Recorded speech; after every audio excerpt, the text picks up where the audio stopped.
Thank you, Mr. Chairman. I find it amazing at best, hilarious, I guess, at worst, that we come to quote a solemn and amazing moment. We've been on this path since November 2016. This is not new. We've been trying this for almost 3 years if you're a majority member of this party. The only thing that has changed is the opportunity from last November when you became the majority. The only thing that changed in your desire to impeach this president was that you became the majority. And we have spent all year in this committee trying to impeach the president. We have occasionally had markups on bills, most of which so partisan they cannot even go forward in the Senate, most of which that do not address any issue that we've talked about.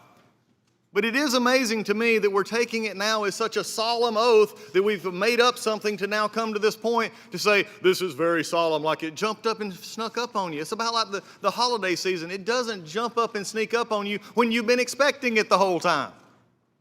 And that's what we've been doing. What has been amazing to me is some things that we have seen. So let's just take some perspective here for a little while. What has our committee, this great committee, come to? That's the question for us. Let's just take it for just a moment inside these impeachment hearings. This is our third. I'll count it into tomorrow for three. 3 hearings in this committee of impeachment, and that's all we're having. What did we get out of those 3 hearings? We had a bunch of law professors, 3 of which who cannot stand the president, who cannot stand his voters, and cannot stand the fact that he's still in office, telling us why he should be impeached, and that inferences were okay to find impeachment. We had a hearing just 2 days ago from staff lecturing us on what's relevant and not relevant, and what they found in a report, while the member that wrote the report hid in his closet somewhere, I guess, or in his office, not wanting to come face the questions of this committee. That should be abhorrent to everyone here. So let's think about what we've seen and what we've not seen. And again, Chairman Schiff is nowhere to be found. When we understand this, we look forward. Tonight it has started again. We talk about tearing down of national institutions, and we start talking about putting our security at risk, when tonight, even in the chairman's opening statement, we start with one of the most amazing takedowns I have ever seen. When they can't make their argument that the president pressured Mr. Zelensky, they then attack Mr. Zelensky and then say that he was pressured. When Mr. Zelensky on numerous occasions, he said, I have not been pressured, I'm not being used, the call was fine, I'm not being pressured to do anything. Then here's what the majority is saying. The majority is saying Mr. Zelensky is a liar, and we in this body, the Democrats, are tearing down a world leader in the eyes of those that don't like him in his own country and Russia, who is attacking him. Think about that one for just a second. Let that sink in. When we can't make our case, we tear down, not only try to tear down the leader of the free world, President Trump, we're tearing down the newly elected leader of the Ukraine. This is amazing to me. You can't make your case against the president because nothing happened, and when President Zelensky confirms nothing happened, we start tearing him down. I never thought we would cross outside of the ocean to try and basically impugn the integrity of a world leader like we have been for the last 2 hearings. We have also found other things that we have found in our very minimal hearings here in this body, is we have seen that other committees have used political vendettas against ranking members and others, including members of the press who are sitting here tonight, by putting phone records in, naming names. I mean, you talk about getting even. We put names, Mr. Nunez, Mr. Solomon, others, on those 4 numbers that we looked at. And nobody would own up to it. Mr. Goldman, Mr. Schiff, of course, wasn't here, but even Mr. Goldman wouldn't own up to who said to do that when they could have simply put in the record, Congressman 1, Congressman 2, reporter 1. No, they got what they wanted. They got their drive-by. They got their political smear. That's the record being built in Judiciary Committee. Not a record of facts against this president, a record of a Democratic Party who's lost all moorings of fairness and good taste. That's what we're seeing here. And we can have all the flowery opening statements tonight we want, but they can't get away from that fact. What is the big lie that is being perpetrated here on us? The big lie is this, and one of the Democrats have told the American people, they have said this for 3 years. The big lie that we're hearing perpetrated tonight is one, the end justifies the means. The lie is that the sham impeachment is okay because the threat is so real and so urgent and so imminent. The big lie is that political expediency is honorable and justifiable, and history has shown that to be untrue and dangerous. The big lie is that Adam Schiff had gained evidence in plain sight, he said, of President Trump colluding with Russia, and Special Counsel Mueller's report debunked that lie, but it continues to spread like a cancer every time we meet. The big lie is that the evidence of the impeachment is overwhelming and uncontested. The facts are undisputed. The very fact that people in this committee dispute the facts make them disputed facts, not undisputed facts. The problem that we're seeing here is when you even get to the articles themselves, abuse of power. When you look at these articles and compare them to history, I'm glad the chairman brought up history, because I would not write history. It will be written for us at a later time, because they will not always be the majority. As he talked about this president not always being president, I do believe he will be president for 5 more years. But at this time, there will be a turnover at some point. And what have we had?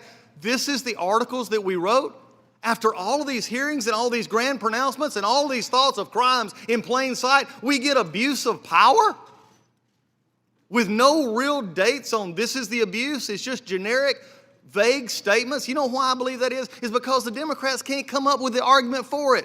They don't have the who knew it and when they knew it. All they have is, well, here, members, we're going to give you abuse of power. You go home, pick something you don't like about the president. There's your abuse of power. This is as much about political expediency as it is anything else, and that should never be in articles of impeachment. And anybody to defend that is treading on very thin ice. And then obstruction of Congress. You know, the only obstruction we've seen here is obstruction from Chairman Schiff of this investigation.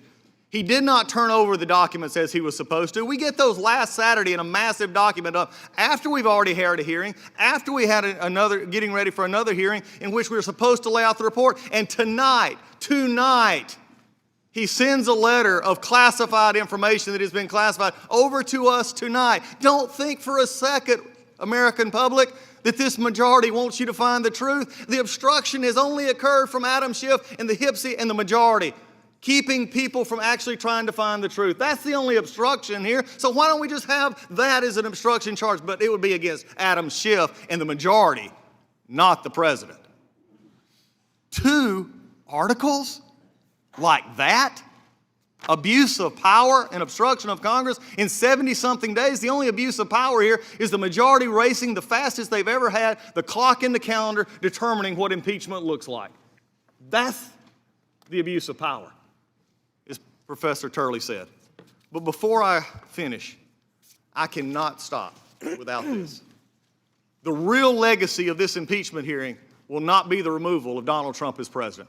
In fact, if anything, they see the majority for what they are, on a 3-year vendetta to get someone that they couldn't beat, and they're desperate to do it before he beats them again next year.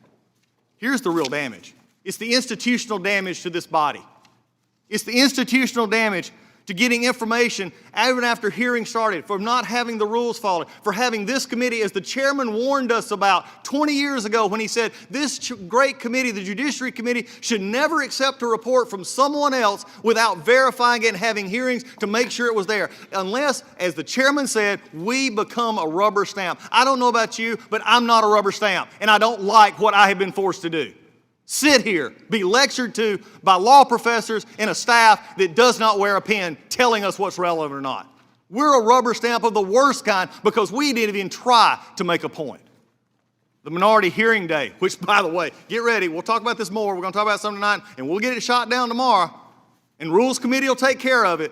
But for reporters and for media and people who've watched this body and the institution that I've loved all of my life and watched it since I was an intern up here being destroyed day after day, if the minority has no rights, and one day this majority will be back in the minority, and they will be crying and screaming for minority rights to be upheld, and I will just point back to 2019 and say, this is the year you put a dagger in minority rights.